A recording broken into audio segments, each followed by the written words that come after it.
I was definitely one of those kids from a very young age who was into video games, and I was into computers and math and all of that stuff, Dungeons and Dragons, Star Wars. I convinced my parents that I needed an Apple II so I could be smarter and get better at school and all of that, but I just wanted to make games, so I'd write my own games.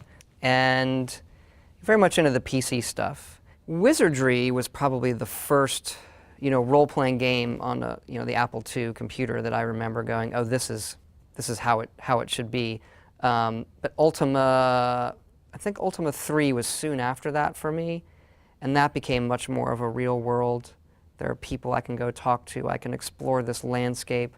And I think that kind of, origin is still one of probably my favorite gaming company that has been, in that they created these games where you felt like you went to another world.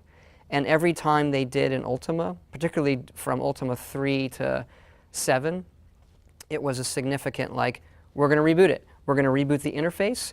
We're going to do this. And it's still a similar game, and they follow a trajectory, but you could bake bread, and you could do this, and you could talk to all these people. That was this is what I want to do. This is the kind of games that I'd ultimately like to make, when you're sitting there younger dreaming. And the fact that we get to do it now is pretty, it's actually, you still want to pinch yourself. Like, people, we're so lucky that so many people buy this stuff, so we get to grow and do it bigger and better each time. I did major in finance in college. The excuse for that was it seemed like the easiest path to get through college. I went to William & Mary, great school, which I did not take advantage of. I would get out of class and go to the computer lab and install Wing Commander. And I would hope somebody was not at the computer I had installed it at earlier in the day, because it takes a while to install. And this was eating into my Wing Commander time.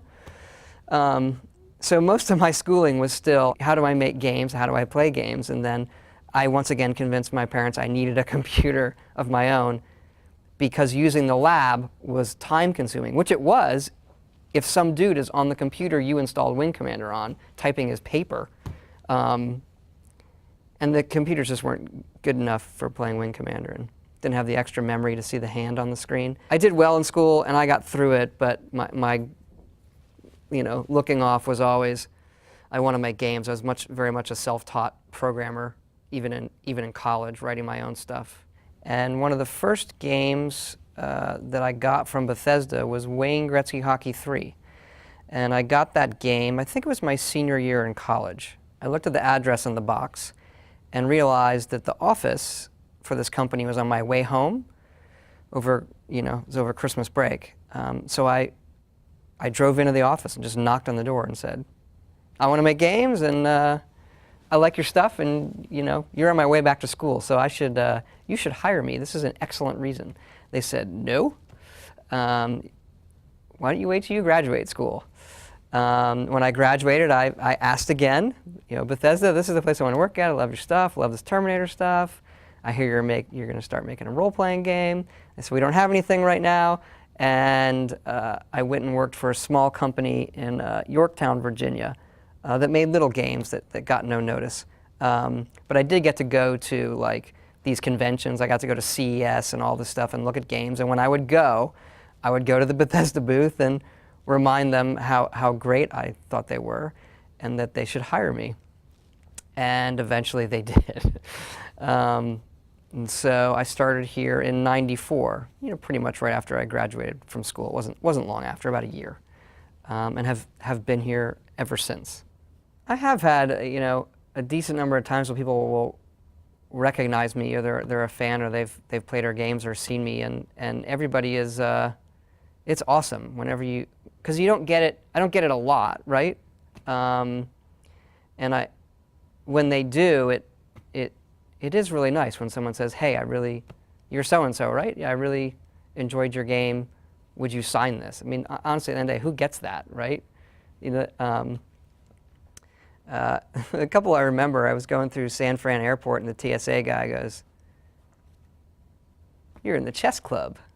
It was in this video he did for Oblivion. I was like, what? He's like, Todd Howard, you're in the chess club. And then he checked me out. It's kind of a weird moment. One of the questions we get asked a lot of letters and stuff is, how do I get a job there? How do I get into video games? This is something I'm playing and I love it, and particularly now, more so than when I was growing up, because everybody plays video games. And fortunately, there are a lot of good colleges now that have courses in video game design, art.